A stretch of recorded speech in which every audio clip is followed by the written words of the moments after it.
আসসালামু আলাইকুম দর্শক, welcome back to my channel KM kitchen. আজ আমি আপনাদের সামনে হাজির হয়েছি হাতে মেখে ছোট মাছের চচ্চড়ি কিভাবে রান্না করতে হয় সেটা নিয়ে। তো চলুন দেখে নেওয়া যাক এর প্রস্তুত প্রণালীটি। আগে থেকেই আমি মাছগুলিকে কেটে ধুয়ে পরিষ্কার করে নিয়েছি।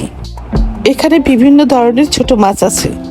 যেহেতু আমি হাতে মেখে রান্না করব, তাই মাছগুলিকে রান্না করার জন্য প্রথমে আমি একটি ফ্রাই প্যানের মধ্যে কিছু কাটা মশলা নিয়ে সেগুলো মাখিয়ে নেব।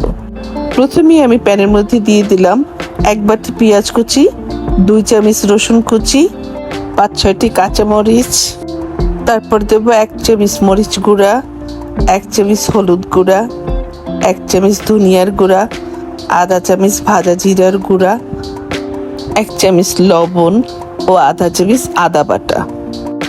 সব মশলাগুলো দেওয়ার পর হাতে সামান্য একটু তেল নিয়ে মশলাগুলো ভালো করে মাখিয়ে নিতে হবে। মশলাটা এভাবে হাতে মাখিয়ে নিলে মাছটা খেতে অনেক মজা লাগে। মশলা মাখানো হয়ে গেলে এর মধ্যে আগে থেকে কেটে রাখা আলু কুচি ও মাছ দিয়ে আবারও ভালো করে মাখিয়ে নিতে হবে। এখন আমি অ্যাড করব এর মধ্যে 1/3 কাপ সরিষার তেল। তেলটা দিয়ে আবারও ভালো করে মাখিয়ে নিতে হবে। মাখিয়ে নেওয়ার এই পর্যায়ে এর মধ্যে অ্যাড করব একটা টমেটো ও কিছু ধনিয়া পাতা। তবে টমেটোটা আমার ফ্রোজেন করা ছিল। টমেটো ধনিয়া পাতা দিয়ে আবার একটু মাখিয়ে হাত ধুয়ে অল্প একটু পানি দিয়ে ঢাকনা দিয়ে ঢেকে চুলায় বসিয়ে দিলাম রান্না হওয়ার জন্য। এ সময় চুলার ফ্লেমটা মাঝারি আঁচে থাকবে। ছোট মাছ হতে বেশি সময় লাগে না। 5 মিনিট পর ফিরে এসে ঢাকনা খুলে আবারও একটু নেড়ে চেড়ে দিলাম।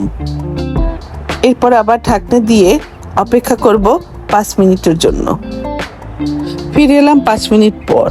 ঢাকনা খুলে যখন দেখব মাছটা মাখো মাখো হয়ে এসেছে, তখন না নেড়ে এভাবে একটু ঝাঁকিয়ে নিতে হবে। যেহেতু ছোট মাছ, তাই বেশি নাড়াচাড়া করলে মাছটা ভেঙে যেতে পারে। ছোট মাছের আসল মজাই হলো ধনিয়া পাতা, আর রান্নার এই শেষ পর্যায়ে উপর দিয়ে অল্প একটু ধনিয়া পাতা ছড়িয়ে দিতে হবে। তাহলে এর ফ্লেভারটাও যেমন সুন্দর হবে আর খেতেও অনেক মজা হবে। ধনিয়া পাতা দেওয়ার পর আবারও 2 মিনিটের জন্য একটু ঢাকনা দিয়ে ঢেকে রাখবো। আমার ছোট মাছ রান্নার শেষ। এখন আমি চুলাটা অফ করে দেব। এখন আমি মাছগুলোকে একটা প্লেটে পরিবেশন করে দেখাচ্ছি। এই মাছটা গরম ভাতের সাথে খেতে খুবই মজার। আপনারা অবশ্যই বাড়িতে এটা ট্রাই করে দেখতে পারেন। কেমন হলো আমাকে কমেন্ট করে জানাবেন। ভালো লাগলে একটি লাইক দেবেন আর সাবস্ক্রাইব করে আমার পাশে থাকবেন। সবাই ভালো থাকবেন, আমার জন্য দোয়া করবেন। আল্লাহ হাফেজ।